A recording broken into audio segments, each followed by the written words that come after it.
Alright, so there's a few more things I found that I forgot to set properly. The variables from the initial merge. So some of the variables did not come in, and we had right-clicked and just created the variable. But there was a few more settings that we had to go through in order to get the replication proper. So the problem was that when you played, any client was unable to shoot, just to say the least.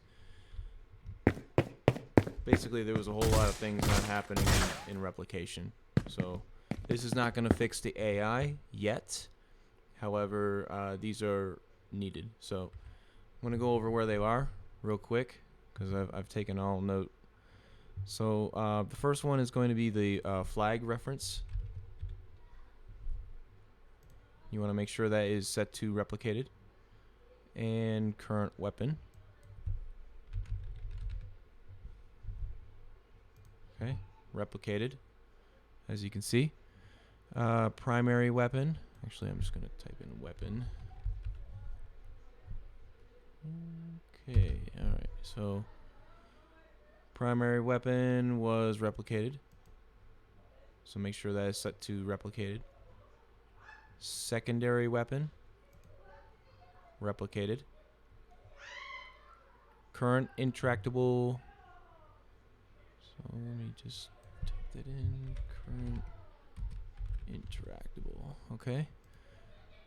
Need to make sure that's replicated. Alright. And the controller reference. Replicated. Alright. So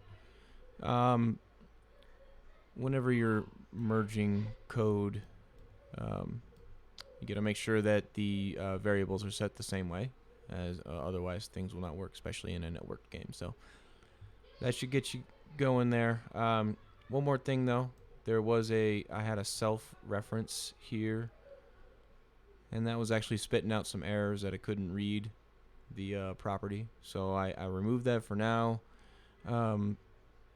If this is gonna cause an issue in the future, I'm not 100% sure, but that's just another thing to take note of. So this is how I have it set. It's not spitting out any errors. I don't think it needs anything, because before the code was just going straight from begin play into, let's see, right over here, begin play. So this used to be begin play, and obviously can't have two begin plays. So there you have it. Alright, so that's all. Once you get that done, just do a save all. And that is it for this video. It was very quick. I just want to tie up those loose ends. Alright, thanks for watching.